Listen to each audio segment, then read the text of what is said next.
Hello everyone. इस video में मैं नौत्तविधि एंड सप्तविधि एसएमएस ग्रामर का जो एक बहुत ही इंपॉर्टेंट हिस्सा है उस बारे में डिस्कस करने जा रही हूँ। मैं इस वीडियो में पूरी जानकारी देने वाली हूँ, नौत्तविधि, सप्तविधि, डेफिनेशन, उसके जो मेन रूल्स है, एवरीथिंग।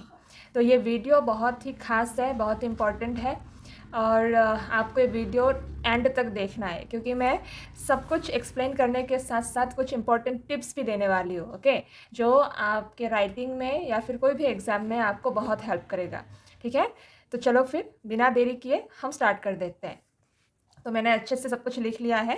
वैसे मेरे हैंड राइटिंग काफ़ी डरावनी है, तो मेरे हैंड राइटिंग पर मत जाइए, जो मैंने लिखा है बस उस पर ध्यान दीजिए। हाँ, और जो भी आपको इम्पोर्टेंट सा लगे आप अपने नोटबुक में कॉपी कर लीजिएगा। ठीक है, ओके। नौत्तविधि, चेंज ऑफ दंत्य न इंटू मूर्धन्य न।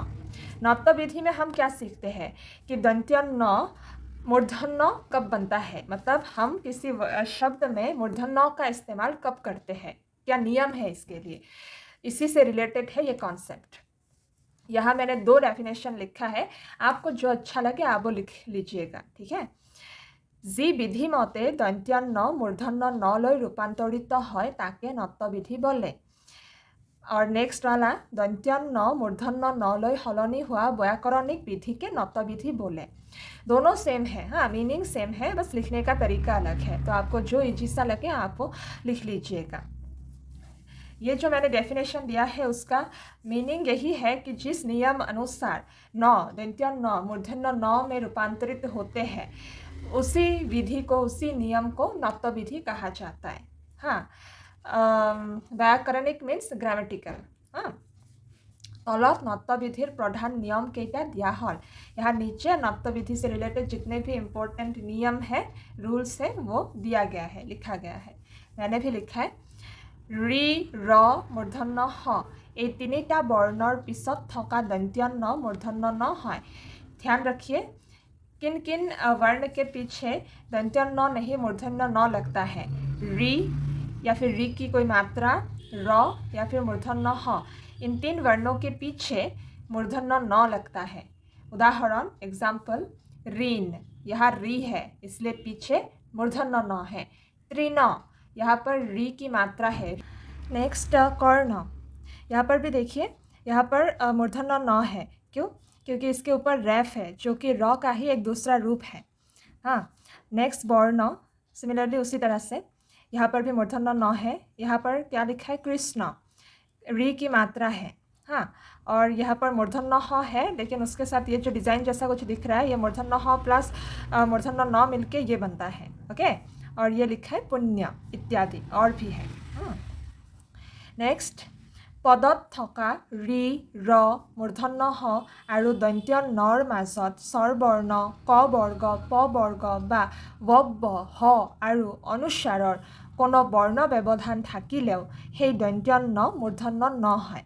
अर्थात ये री र ह ये तो पहले की तरह ही है, लेकिन इसके बीच में अगर कोई स्वर वर्ण, कोई भावेल अगर है, कोई क वर्ग का कोई वर्ण है, कोई प वर्ग का कोई वर्ण है, आपको पता होगा क वर्ग के अंदर क्या क्या आता है, क ख ग घ ङ। प वर्ग के अंदर क्या क्या आता है, प फ ब भ म, और इसके साथ व ब ह आरु अनुस्वार, ये सारे वर्ण अगर बीच में हो तब भी दंत्य न नहीं मूर्धन्य न होता है उन वर्ड्स में। उदाहरण, एग्जाम्पल हम देखते हैं।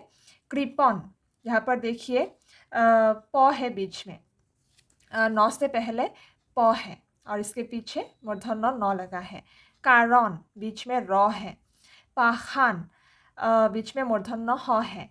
श्रवण, फिर बड़खून, अर्पण, अरुण, रुक्मिणी इत्यादि, ये सब भी ऐसे कोई ना कोई ऐसे एक रूल फॉलो करके ये सारा वर्ड्स बना है। ठीक है, एक एक करके अगर मैं एक्सप्लेन करूँ तो बहुत टाइम लग जाएगा। तो अगर आपको ये मेन चीज़ अगर पता हो तो ये वर्ड्स और इनके पीछे की वजह भी अपने आप पता चल जाएगा। ठीक है, चलो फिर फटाफट नेक्स्ट पॉइंट में आते हैं। ट वर्गर लगत जुक्त हो थका दंत्य न मूर्धन्य न है। ट वर्ग, अब ट वर्ग के अंदर क्या क्या आता है? मूर्धन्य ट वर्ग के अंदर मूर्धन्य ट, मूर्धन्य ठ, मूर्धन्य ड और मूर्धन्य ढ, ये सब आता है। और इन सब के साथ जो न होता है वो मूर्धन्य न होता है, दंत्य न नहीं होता है। सिंपल। हाँ, एग्जाम्पल कंठ, कंटक, घंटाकर्ण, पिंड, दंडी, विखन्न इत्यादि। ये जो कंठ वर्ड बना है इसमें ये जो है ये कैसे बना, इसमें मूर्धन्य न प्लस मूर्धन्य ठ है, इसमें मूर्धन्य न प्लस मूर्धन्य ट है, इसमें मूर्धन्य न प्लस मूर्धन्य ड है, तो ऐसे ही बना है। ठीक है। नेक्स्ट, उत्तर, दक्षिण, सांद्र, पर, नार, राम आदि शब्दर पिছত जोग हुआ अयन शब्दर दंत्य न मूर्धन्य न है।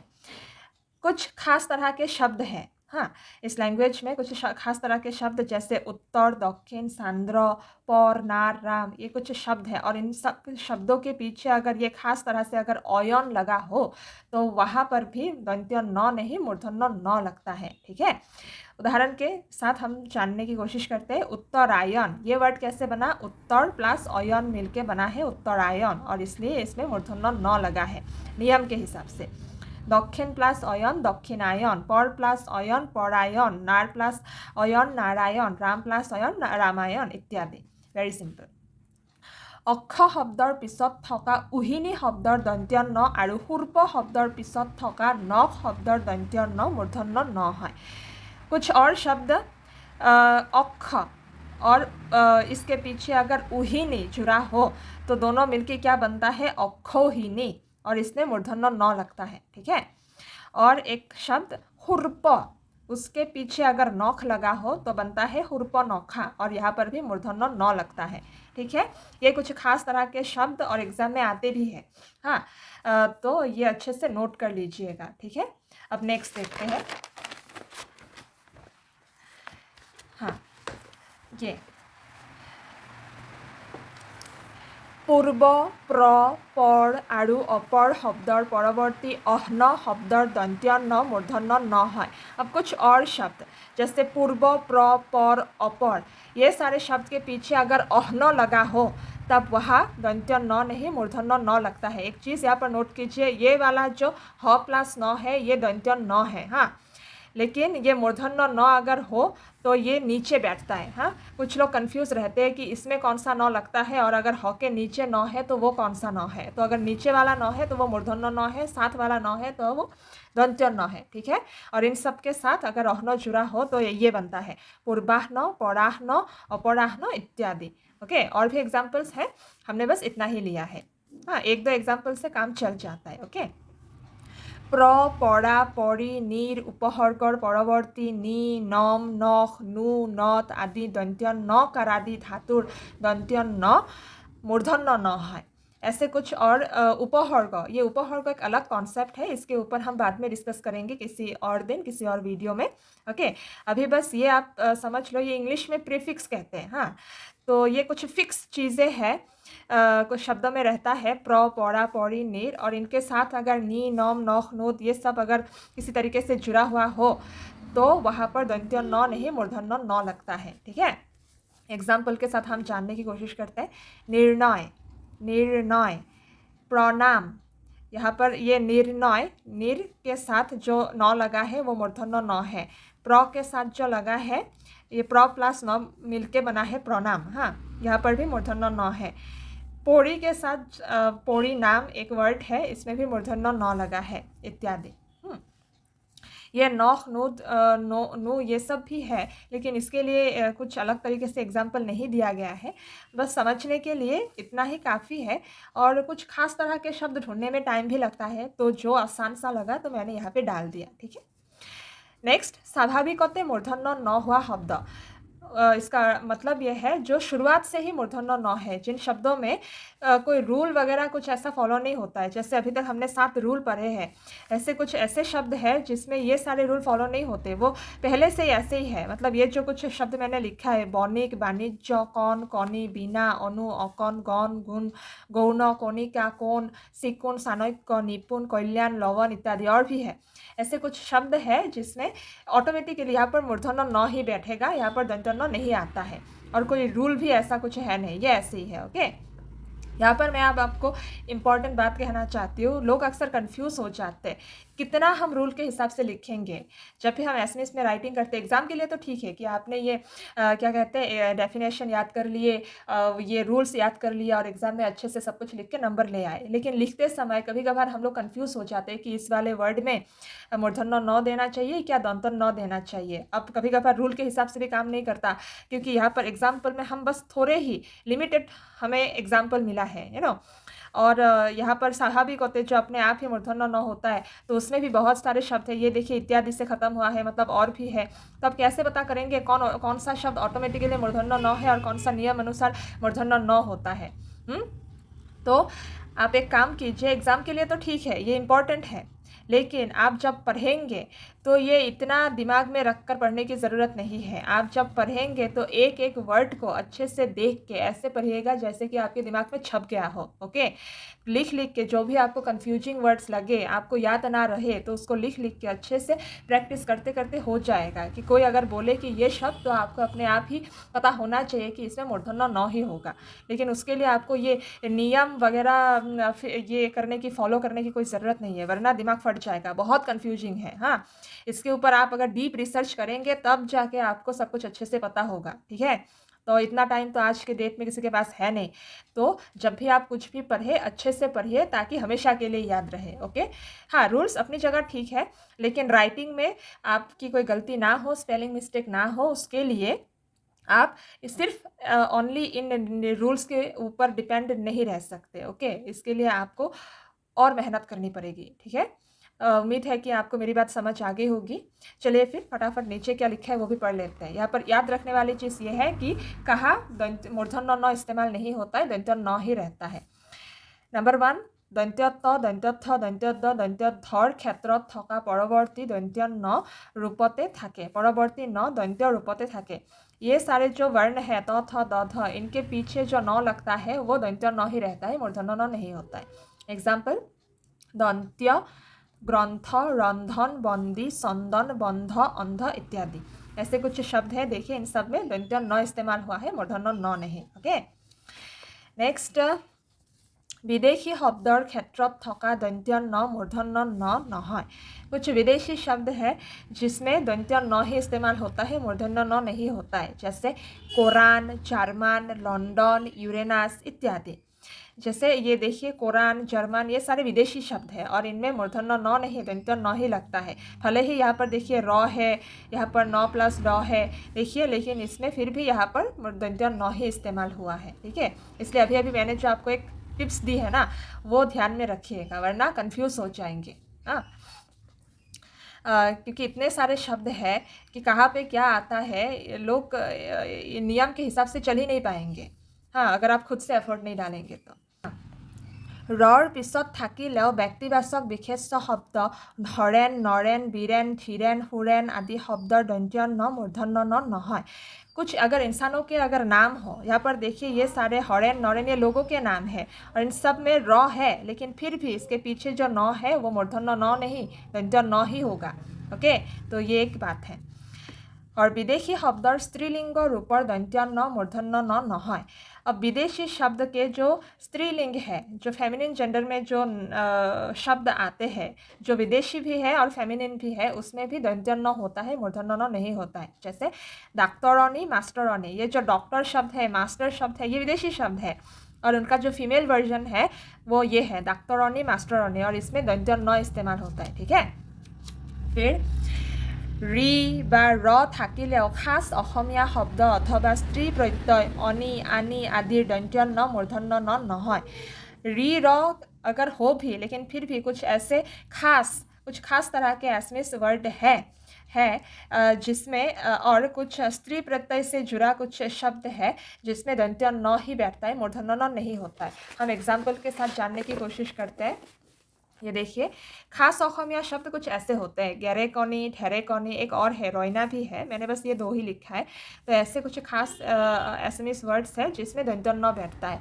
और कुछ स्त्री प्रत्यय युक्त शब्द, मतलब स्त्रीलिंग से जुड़ा हुआ शब्द, जैसे बोरुआनी, साकोरानी, ऐसे कुछ शब्द, इसमें भी दंत्य न ही लगता है, मूर्धन्य न नहीं लगता है। ठीक है, तो ये हुआ हमारा नॉट विधि का पूरा जो कॉन्सेप्ट था वो मैंने एग्जाम्पल के साथ सब कुछ अच्छे से समझा दिया है।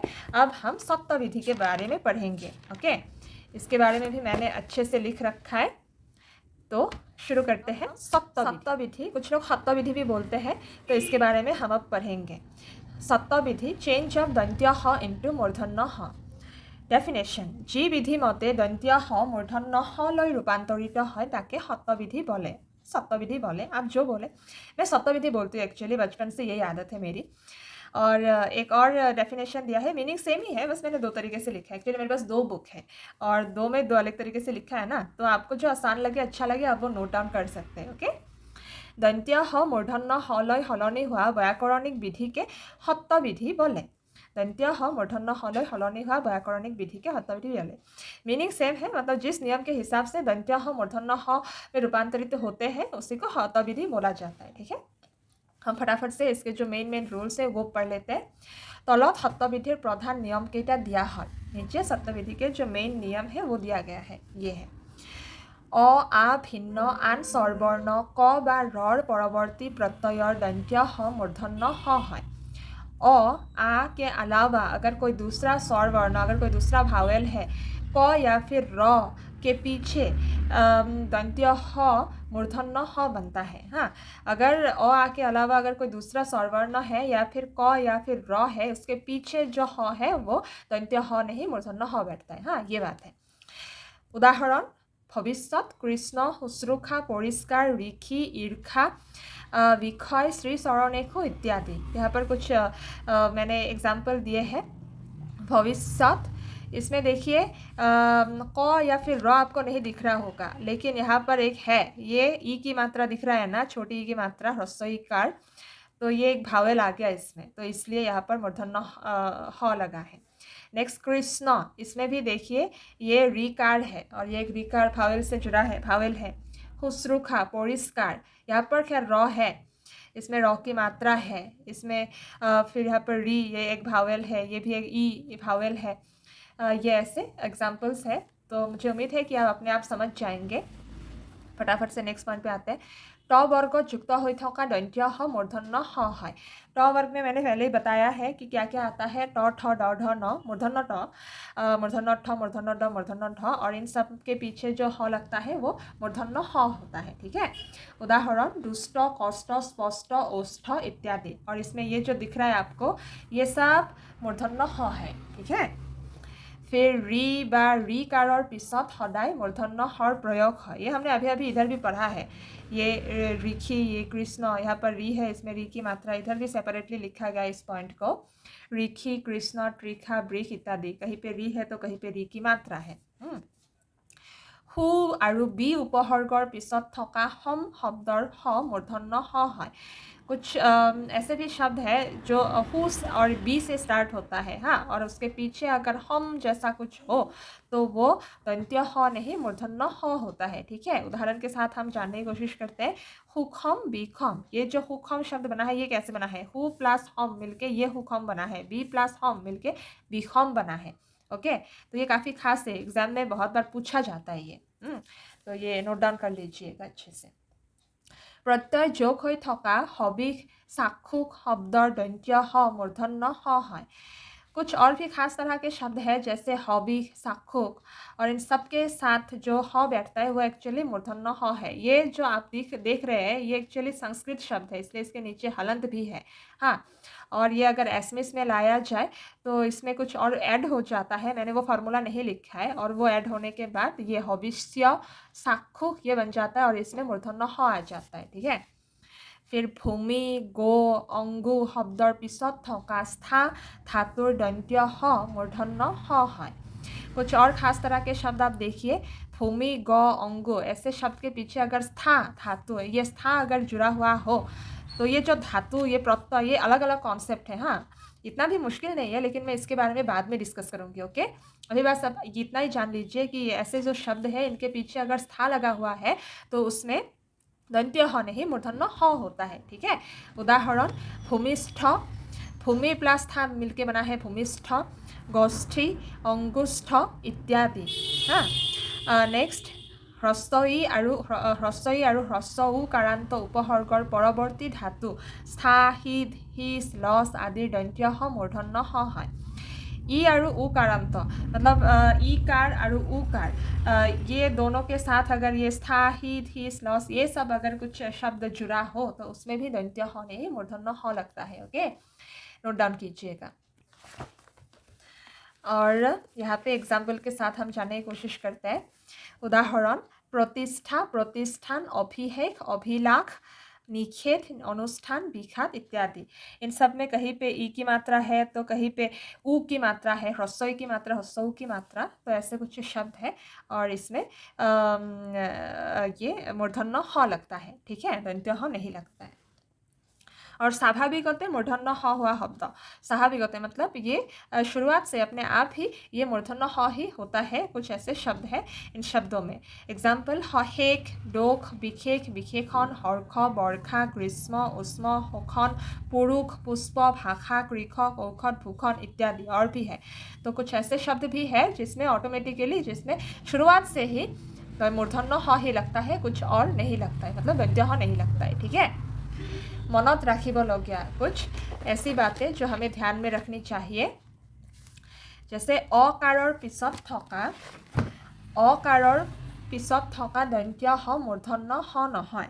अब अकार क्या है, अ की तो कोई मात्रा नहीं है, लेकिन अगर कहीं मात्रा नहीं है फिर भी अ की मात्रा हर जगह जुड़ा होता है। ये देखिए एग्जाम्पल में पुरस्कार, नमस्कार, तिरस्कार, ये जहाँ पर भी दंत्य ह लगा है उसके सामने जो र है, इसमें र प्लस एक्चुअली ये र के साथ एक अ जुड़ा हुआ होता है। हाँ, हाफ र के साथ अ अगर जुड़ा हो तभी एक फुल र बनता है। ये एक नियम है ग्रामर का। तो इसीलिए इन शब्दों के पीछे मूर्धन्य ह नहीं दंत्य ह लगता है। ये जो आपको दिख रहा है ये दंत्य ह है, मूर्धन्य ह नहीं। फिर विस्मय, विस्मरण, विसर्ग, अनुस्वार, अनुसंधान, अनुसरण इत्यादि शब्दर दंत्य ह मूर्धन्य ह নহয়। कुछ और भी शब्द विस्मय, विस्मरण, विसर्ग ऐसे कुछ खास तरह के शब्द हैं और इन शब्दों में भी मूर्धन्य ह नहीं दंत्य ह ही लगता है। ठीक है, नेक्स्ट हाथ प्रत्ययत मूर्धन्य ह নহয়। एक हाथ ये एक शब्द है जो दूसरे किसी शब्द के साथ जुड़ा हुआ होता है, अकेले नहीं होता है, तो उसमें भी मूर्धन्य ह नहीं लगता है, दंत्य ह लगता है। देखिए ये धूलि हाथ, भूमि हाथ, अग्नि हाथ, इन सब में ये लगा हुआ है और इन सब में दंत्य ह है, ये मूर्धन्य ह नहीं है। हाँ, उम्मीद है कि आपको सारी जानकारी अच्छे से मिल चुका होगा मेरे इस वीडियो के माध्यम से। और अगर कुछ और भी अगर आपको मुझसे पूछना हो तो आप कमेंट सेक्शन में कमेंट करके मुझे बोल सकते हैं। हाँ, और नीचे एक मैंने सवाल लिया है क्योंकि कुछ एग्ज़ाम में ऐसे सवाल पूछे जाते हैं जो अक्सर स्टूडेंट्स को कन्फ्यूज़ कर देते हैं। तलर कोनটো शब्द सत्यविधि अनुसरि शुद्ध। नीचे देखिए ऑप्शंस है निषेध, कष्ट, विशेषण। यहाँ पर 3 शब्द दिए गए हैं, लेकिन क्वेश्चन में देखिए कौन सा शब्द सत्य विधि के हिसाब से करेक्ट है। तो यहाँ पर आपको ढूंढना पड़ेगा कि कौन सा शब्द सत्य विधि के जो नियम है उस हिसाब से करेक्ट बैठता है। हाँ, क्योंकि देखने में तो ये रॉन्ग है, ऑटोमेटिकली ये रॉन्ग है। निषेध यहाँ पर मूर्धन्य ह होना चाहिए, ई की मात्रा है इसमें। और ये कष्ट ये करेक्ट है और विशेषण ये भी करेक्ट है, लेकिन मैं कहना चाहती हूँ इन तीनों में से ओनली ये करेक्ट है और ये 2 रॉन्ग है। ये तो वैसे भी रॉन्ग है, नियम के हिसाब से ये आता ही नहीं है। और ये जो विशेषण है ये इसलिए रॉन्ग है मूर्धन्य ह होने के बावजूद, करेक्ट होने के बावजूद, क्योंकि ये स्वाभाविकते मूर्धन्य ह, ये अपने आप ही मूर्धन्य ह में ही रहता है, इसमें कोई नियम अप्लाई नहीं होता है। हाँ, तो इसी वजह से ये कष्ट है और इसमें मूर्धन्य ह है और ये नियम के हिसाब से है और ये नियम के हिसाब से रॉन्ग है, सत्य विधि के नियम के हिसाब से। लेकिन ये स्वाभाविक होते हैं, ये मतलब शुरुआत से इसमें ह ही लिखा जाता है इस शब्द में, विशेषण शब्द में। हाँ, तो इसमें ये वाले क्वेश्चन के लिए ये भी रॉन्ग ही होगा। ओके, ओनली ये ही करेक्ट होगा। हाँ, तो उम्मीद है कि आपको सारी जानकारी अच्छे से मिल चुका होगा। सत्य विधि, नत्य विधि सब कुछ मैंने अपने हिसाब से अपने तरफ से पूरा 100% देने की कोशिश किया है। तो अगर कुछ भी यहाँ पर बीच में अगर कुछ छूट भी गया हो तो आप प्लीज़ मुझे कमेंट करके बता दीजिएगा। हाँ, ताकि नेक्स्ट कहीं पर भी ऐसी कोई मिस्टेक ना हो। ओके, तो चलिए फिर आप अपना प्रैक्टिस जारी रखिए, अच्छे से एग्ज़ाम दीजिए, लिखिए जो भी आपको अच्छा लगे इनमें से तो आप वो लिखिए। ठीक है, तो मैं जल्दी मिलती हूँ आपसे एक और नई वीडियो में। तब तक के लिए keep practicing. Bye.